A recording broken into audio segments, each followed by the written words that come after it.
रूप में प्रयोग। इस भाग के अध्ययन से पहले मेरा आपसे निवेदन रहेगा कि संज्ञा के भाग प्रथम और भाग द्वितीय का अध्ययन जरूर कर लें। उनका लिंक हमारे इस वीडियो के डिस्क्रिप्शन में आपको मिल जाएगा। आइए इसकी ओर बढ़ते हैं।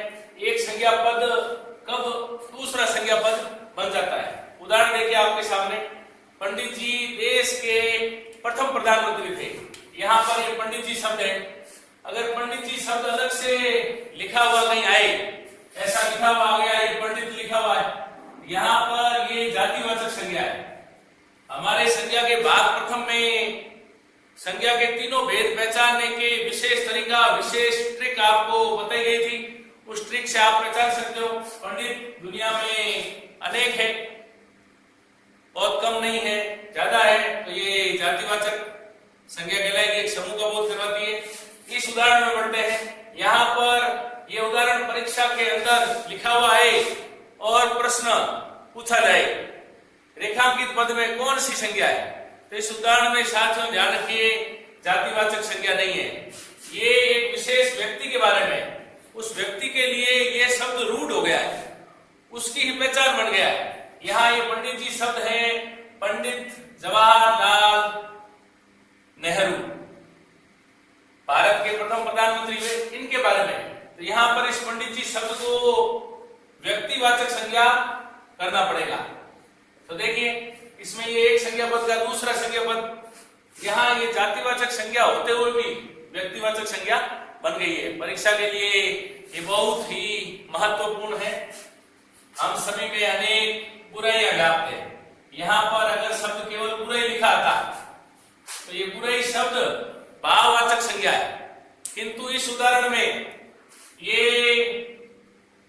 जातिवाचक संज्ञा बन गया है। ये भाववाचक से जातिवाचक बन गया है। कारण देखिए, भाववाचक संज्ञा हमेशा एक वचन में प्रयुक्त होती है, यहाँ पर ये बहुवचन है, इसलिए ये एक विशेष जाति का बोध करवा रही है। बुराइयां एक समूह का बोध करवा रही है। तो यहाँ पर ये भाववाचक न होकर जातिवाचक संज्ञा कहलाएगा। इसमें देखिए, इस देश में हरिश्चंद्र घटते जा रहे हैं। हरिश्चंद्र एक प्रसिद्ध राजा हुए, सच्चाई के लिए प्रतीक थे।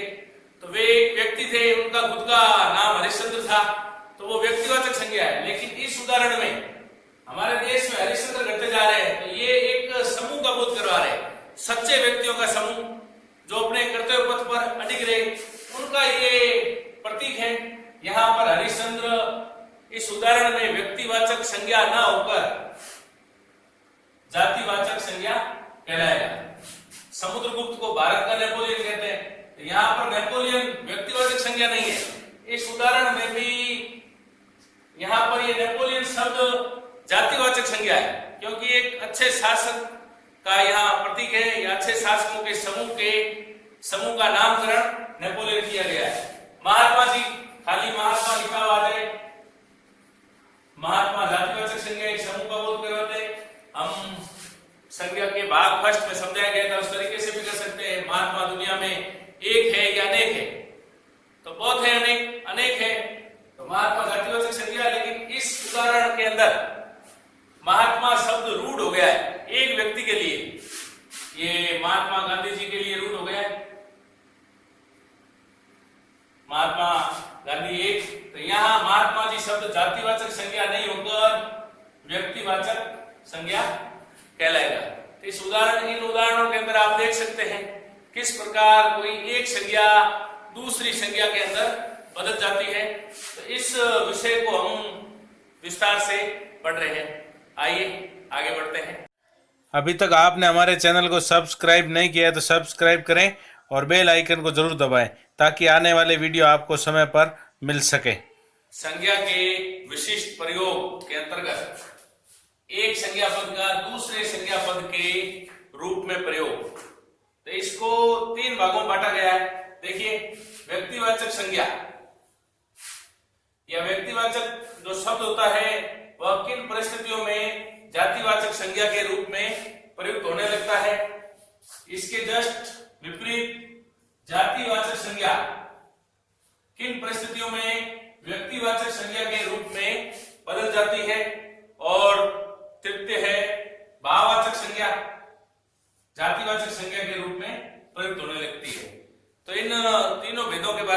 विस्तार से जानेंगे। 1 नंबर, व्यक्तिवाचक संज्ञा का जातिवाचक संज्ञा के रूप में प्रयोग। समाज में कुछ व्यक्ति होते हैं, कोई विशेष गुण या अवगुण या कोई विशेषता होती है, उसके कारण समाज में बहुत ही प्रसिद्ध हो जाते हैं। जैसे सचिन तेंदुलकर है, बहुत अच्छे खेल का प्रतीक है। मेजर ध्यानचंद है, बहुत अच्छे खेल का प्रतीक है। हरिश्चंद्र सच्चाई का प्रतीक है। भीष्म पितामह दृढ़ प्रतिज्ञा का प्रतीक है। तो वे व्यक्ति या उनका नाम वह एक व्यक्ति विशेष का बोध नहीं करवाता है, वो एक जातिवाचक संज्ञा बन जाता है, एक समूह का बोध करवाने लगता है। देखिए उस व्यक्ति का नाम, अब उस व्यक्ति का नाम व्यक्तिवाचक संज्ञा नहीं देता है, वह जातिवाचक शब्द के रूप में बदल जाता है। अब किन उदाहरणों के अंदर जातिवाचक शब्द बनेगा? देखिए आज कौन हरिश्चंद्र हो सकता है? तो उस राजा हरिश्चंद्र के बारे में नहीं है, यह हरिश्चंद्र एक समूह का बोध करवाता है कि वर्तमान समय में इस कलयुग के अंदर कौन इतना सच्चा व्यक्ति हो सकता है। यहाँ पर ये रेखांकित शब्द जातिवाचक संज्ञा कहलाएगा। दूसरा उदाहरण, भारत तो सीता सावित्री का देश है, पतिव्रता नारियों का प्रतीक है। तो यहाँ पर सीता सावित्री भी व्यक्तिवाचक संज्ञा नहीं है, ये भी जातिवाचक संज्ञा ही कहलाएगी। परीक्षा समाप्त होते ही वह कुंभकर्ण बन बैठा। अब कुंभकर्ण शब्द व्यक्तिवाचक है, लेकिन यहाँ पर कुंभकर्ण घोर नींद लेने वाले व्यक्तियों का प्रतीक है, यहाँ पर भी ये जातिवाचक संज्ञा कहलाएगा। कालिदास को भारत का शेक्सपियर कहते हैं, ये शेक्सपियर शब्द जातिवाचक संज्ञा। आल्प्स पर्वत यूरोप का हिमालय, हिमालय शब्द यहाँ जातिवाचक संज्ञा है। वैसे अगर हिमालय केवल अकेला शब्द लिखा हुआ है तब हम उसे व्यक्तिवाचक संज्ञा ही करेंगे, लेकिन इस प्रकार के उदाहरण में जब व्यक्तिवाचक शब्द किसी विशेषता का, गुण का या अवगुण का द्योतक होता है, वहां पर वह व्यक्तिवाचक शब्द व्यक्तिवाचक न रहकर जातिवाचक संज्ञा बन जाता है। देश में जयचंदों की कमी नहीं है। अब जयचंद शब्द व्यक्तिवाचक है, लेकिन यहाँ जयचंदों की कमी नहीं है, यहाँ देशद्रोही शब्द का ये प्रतिनिधित्व कर रहे हैं। विभीषणों से बचो, घर का भेदी, तुम तो एकलव्य हो। एकलव्य बहुत ही आज्ञाकारी शिष्य था, उसका प्रतीक है। राणाचूड़ा मेवाड़ के भीष्म थे या मेवाड़ के भीष्म पितामह थे। इस उदाहरण में ये भीष्म शब्द कठोर प्रतिज्ञा का द्योतक है, यहाँ पर ये भीष्म शब्द जातिवाचक संज्ञा कहलाएगा। 2 नंबर, जातिवाचक संज्ञा का व्यक्तिवाचक संज्ञा के रूप में प्रयोग। अर्थात जातिवाचक संज्ञा कब व्यक्तिवाचक संज्ञा बन जाती है? कभी कभी जातिवाचक शब्द व्यक्ति विशेष या स्थान विशेष के अर्थ में रूढ़ हो जाते हैं, उसी के अर्थ में प्रयोग होने लगते हैं। अर्थात वो किसी स्थान विशेष की या जाति विशेष की पहचान बन जाते हैं, तब वह जातिवाचक संज्ञा नहीं रहकर व्यक्तिवाचक संज्ञा बन जाते हैं। इस पहले उदाहरण के अंदर देखिए पंडित जी शब्द है। पंडित जी शब्द केवल अगर लिखा हुआ है तब वह जातिवाचक संज्ञा है, लेकिन इस उदाहरण में पंडित जी देश के प्रथम प्रधानमंत्री थे, यहाँ पर ये पंडित जवाहरलाल नेहरू इसका द्योतक है। ये जातिवाचक शब्द होते हुए भी जवाहरलाल नेहरू इनका प्रतिनिधित्व कर रहा है, इसलिए यहाँ पर ये जातिवाचक संज्ञा नहीं होगी। इस उदाहरण के अंदर पंडित जी शब्द व्यक्तिवाचक संज्ञा ही होगा। स्वतंत्रता के बाद सरदार ने रियासतें समाप्त की। सरदार शब्द अगर अलग लिखा हुआ आता है सरदार, तब वह जातिवाचक संज्ञा है, लेकिन यहाँ ये किसी व्यक्ति विशेष के अर्थ में रूढ़ हो गए। यहाँ सरदार का अर्थ है सरदार वल्लभ भाई पटेल, इसलिए ये इस उदाहरण के अंदर ये सरदार शब्द व्यक्तिवाचक संज्ञा कहलाएगा। शास्त्री जी, यहाँ शास्त्री जी लाल बहादुर शास्त्री इनका प्रतिनिधित्व कर रहा है, इसमें शास्त्री जी शब्द व्यक्तिवाचक संज्ञा है। महात्मा जी ने भारत को आजाद करवाया, यहाँ पर महात्मा जी शब्द महात्मा गांधी का प्रतिनिधित्व कर रहा है।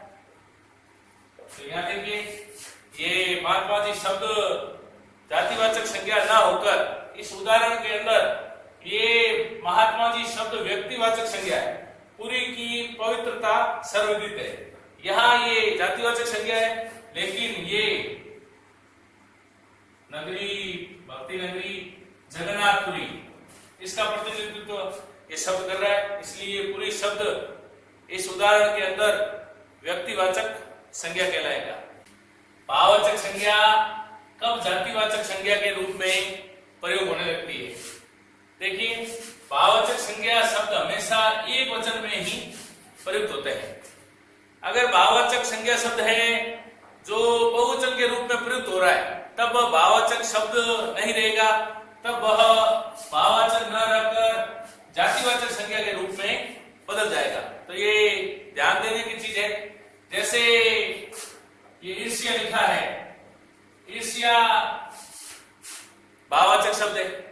अगर इसका हमने बहुवचन बना दिया, तब यह बहुवचन शब्द इसका जातिवाचक शब्द कहलाएगा। बहुवचन शब्द को हम भाववाचक संज्ञा नहीं कहेंगे। इन उदाहरण में हम देख सकते हैं।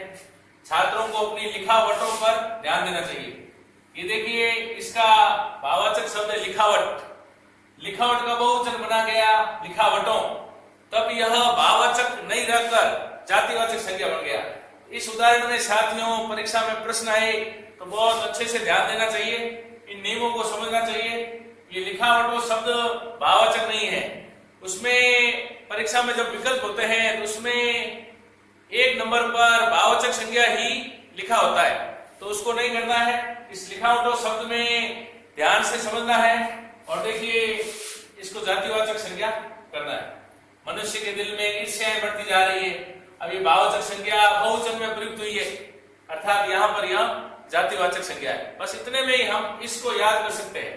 कोई भी भाववाचक संज्ञा है तो उसको, वह अगर बहुवचन में है तब वह भाववाचक नहीं है, तब वह जातिवाचक संज्ञा के रूप में। और भाववाचक संज्ञा को कैसे पहचाने, ये आपको मैं संज्ञा के भाग प्रथम में बता चुका हूं। उस वीडियो का भी आप अध्ययन कर सकते हैं, आपको अच्छी मदद मिलेगी।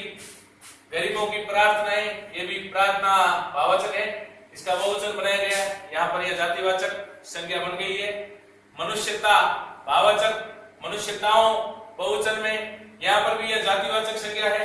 पहनावा भाववाचक संज्ञा, बहुवचन बनाया गया पहनावे, यहाँ पर यह जातिवाचक संज्ञा बन गया है। आज का विषय प्रस्तुतिकरण आपको पसंद आया हो तो लाइक कीजिए, शेयर कीजिए और हमारे चैनल स्टडी RJ 43 को सब्सक्राइब करना न भूलें और बेल आइकन को जरूर दबाएं, ताकि हमारे अगले विषय की सूचना आपको समय पर मिल सके।